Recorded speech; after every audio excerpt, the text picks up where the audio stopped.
ஒரு ஏழை பெண்கள் வந்து ஒரு 10 சவரம் 5 சவரம் போட கட்டி கொடுத்து நான் வர வைக்கிறேன்.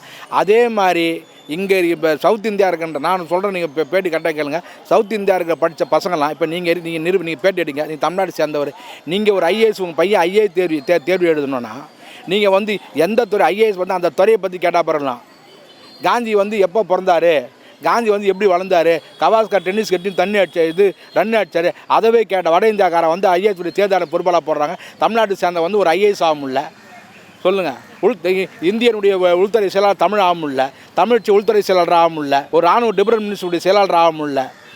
எங்கள் தாழ்த்தப்பட்ட ஒடுக்கப்பட்ட தமிழ்நாட்டுடைய மக்கள் ஆண்களை பெண்கள் படித்து நிறைய திறமையானவங்களாக இருக்காங்க. அவன் வட இந்தியாக்காரன் ஃபுல்லாக அவங்க வந்து ஹோம் செக்ரட்டரியும் இந்தியாவுடைய சீஃப் செக்ரட்டரியும் போடுறாங்க. தமிழனை அவனும் போடலையே. ஒரு தமிழை தேர்வு எழுதுகிறான். ஒரு தமிழ்ச்சி தேர்வு சுப்ரீம் கோர்ட்டு நீதிபதி வந்து 60 வருஷம் சதாசிவம் இருந்தார். ஒரு தமிழ்ச்சி தலைமை நீதிபதி வரலையே. ஒரு தமிழை வந்து டிஃபரன்ஸுடைய செக்ரட்டரியாக வரலையே.